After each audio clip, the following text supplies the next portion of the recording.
Okay, welcome back to Shooting It Straight with me, Antonius. I'm going to do a few frequently asked questions here.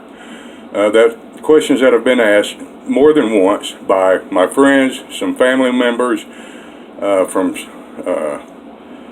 former co-workers, people I used to work with in law enforcement that watch my videos and have asked me some questions. I thought I'd go through that. You might find some interesting, maybe not, I don't know. I'm going to try to work through this real quick, so I'll get straight to it. And I had to put this on a laptop so I won't forget the questions. And I wanted to get the questions right. So one of the questions is, what's your thoughts on the 30 Super Carry cartridge? You know, the new 30 Super Carry. And my answer to that is, I think it's a solution to a problem that never existed. And I think it is destined to go to the grave right next to the 45 gap. I think it's just a novelty at this point, and I don't see it living much longer. So that's what I think about that.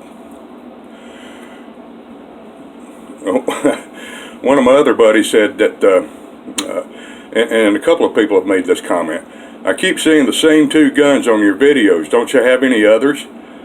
Well, he's right. They're right. You do. You see my Springfield XD45 here and my Glock 22 most of the time. That's a fact.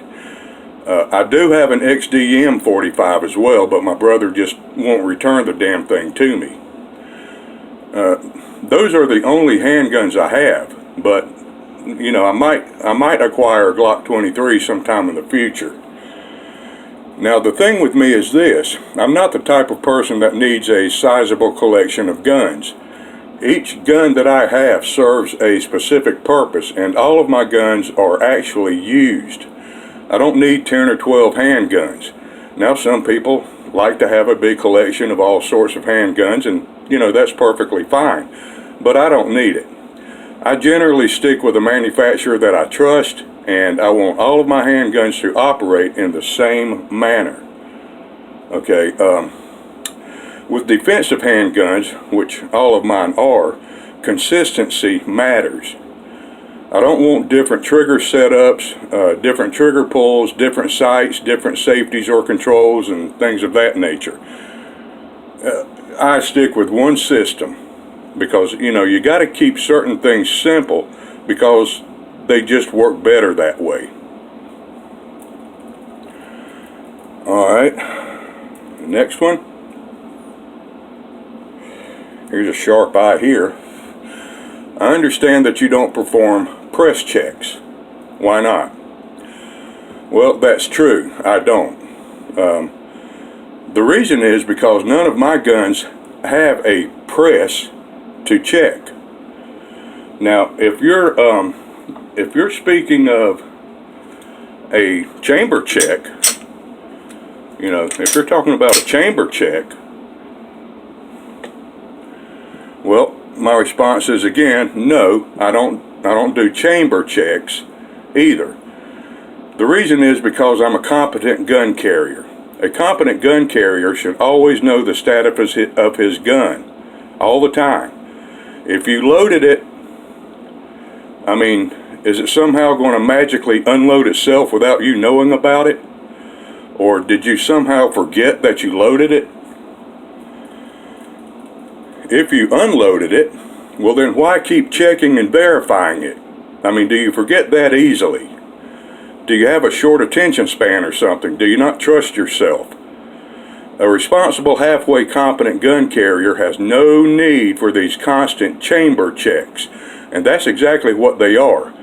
Chamber checks. Okay? Because you're checking the chamber. There is no press on a gun to check. So, press check, it doesn't make sense. You know, people need to get their terminology right and stop making up these tactical names like press checks or emergency or slide lock reloads. It was named a combat reload back in World War II, okay? But the definition of the word combat seems to be lost to most people these days. All right, another question. Do you think the 1911 is obsolete these days? Well, I don't think it'll ever be completely obsolete. It's too much of a part of our great heritage. Now, for its time, it was a masterpiece of machinery and craftsmanship. It was the very first semi-auto handgun I ever shot, and I was 13 years old at the time, and it was instant love.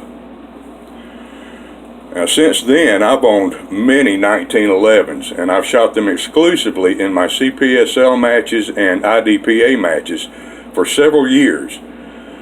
But I haven't owned one in many years now. Once I bought my first Glock, I haven't gone back to the 1911, and I don't regret it. Like it or not, the simple truth is that most modern high-quality semi-auto handguns on the market today outperform almost any 1911 in terms of reliability, especially reliability, weight, ease of use, capacity, and cost. Now, while I still love the 1911s, I'll never carry one for self-defense simply because they are too unreliable, in my experiences. They're great range guns, however, and who knows? I'd like to get another one day because, well, there's just something about them. You know what I mean? I think everybody should have one. What is your normal carry load for self-defense, and what would you recommend that I carry in my 9mm? Well, I used to carry this one for 9 years, and I keep it at home. I load it up with Hornady 45 Auto Plus P 230 grain XTP. It's 45 plus P. With my Glock,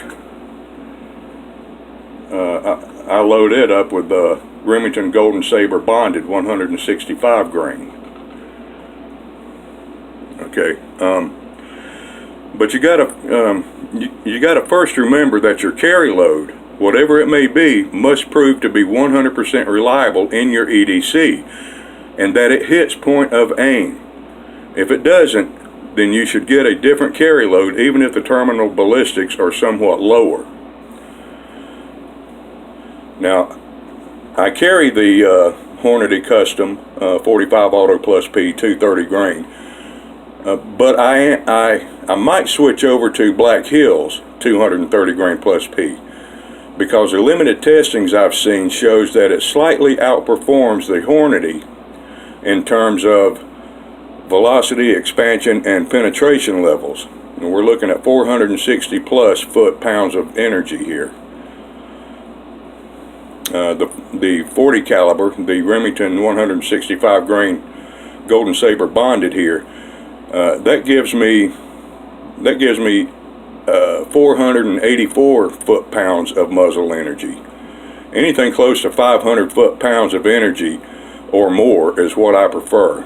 Now, for the 9mm, it seems that the 124 grain plus P HST, that gives you almost 400 foot-pounds, or the 124 grain plus P Remington Golden Saber, that's 350 foot-pounds.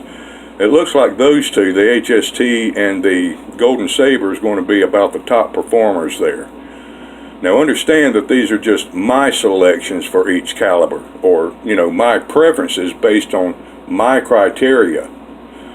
And my criteria puts penetration capability as being more important than expansion capability, just like the FBI studies recommend.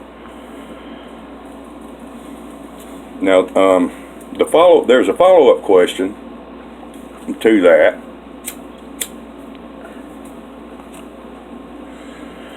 And he asks, what about target or practice ammo? Any recommendations there?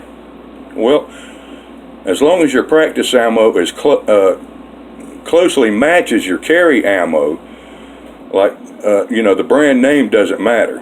What I'm saying is, if at all possible, you want the bullet weights to be the same between your practice and carry ammo, and you want the velocities to be as close to the same as possible. Now, that should help to ensure that the target impact is at your same point of aim as your carry ammo. This is important. Those things do not necessarily have to be exact, but they should be similar. You don't want to practice with 230 grain FMJ and then load up and carry 185 grain plus P loads. The difference between recoil and point of aim will then likely be pretty startling, and by then it'll be too late. Personally, I like Remington green and white box, Federal American Eagle, Fiocchi, Spear Lawman, Winchester white box, Blazer brass, and even Wolf steel case. I try to get a good match between the target ammo and my carry ammo, but there are times when all that's available is something that really doesn't match up too well. You'll run into those times. Okay. I do not shoot reloads at all. I'll pay the extra couple of dollars and get the good stuff, the safe stuff. All right. Okay. Question: carry one in the chamber or not? Well, why would someone ever choose to carry with an empty chamber? What's the purpose? Safety? Well, let's assume that you can't use your support hand for whatever reason. Perhaps you're pushing a door open or pushing it closed. You're pushing a person out of the way, or maybe your support hand is injured, or you're holding a child. How are you going to chamber around now? The gun is not going to magically fire unless you pull the trigger. So why handicap yourself? All right, here's the last one. We're going to try to go through this quickly. You said previously that capacity of an EDC shouldn't be a concern, but Mas Ayub recently said in a video that it is a legitimate concern these days. Do you think he's wrong? Well, that's kind of a setup question, but I'll be honest with you. Let's first have a clear understanding of what it is that I'm saying here. Magazine capacity is more of an individual personal consideration for concealed carriers, but I don't think it should be a top priority. Okay? Evidence shows that for civilian self-defense shooting, revolver capacity is usually adequate. However, there is certainly no evidence to support the need for having a 20-round capacity EDC. Now, listen to what I'm saying here. Now, if you feel the need to carry a mega capacity EDC despite what the data is showing, well, that's your choice and there's nothing wrong with it. The only thing I'm stressing here is the false belief that high capacity is absolutely necessary, because the data shows otherwise. Now, I'm familiar with the video that this person is referring to. I watch every video Mas puts out. I have his books.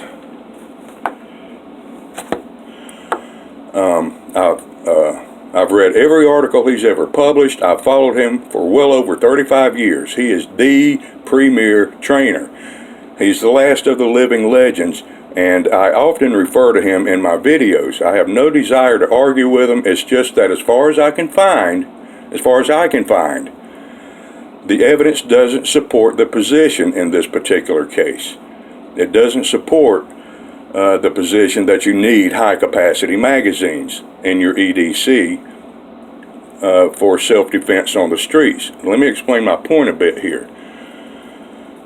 Recent data from the National Police Foundation and data from 47 major cities across America compiled by MCCA, which is Major Cities Chiefs Association, were combined in a joint effort to develop certain data regarding law enforcement officers' uses of deadly force.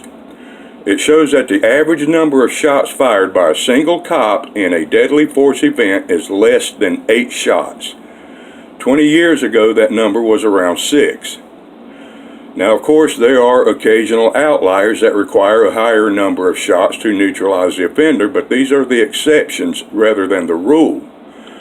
And even with these outliers included, the average number of shots fired by the cops remain at 7.59, or less than 8. This data is consistent with other law enforcement agencies of the DOJ and with a few other state agencies that collect this sort of data as well, most notably New York. Studies and data collected by private entities for several decades of civilian self-defense shooting incidents, because no government agency collects stats on civilian shootings, it still shows that the average number of shots fired by a civilian defendant is less than 5. Naturally, there will be outliers here from time to time as well, but these are the averages. Now, to me, this clearly fails to make the case that capacity should be a major concern. Another example given was that bad guys were now using body armor, which would necessitate more shots fired.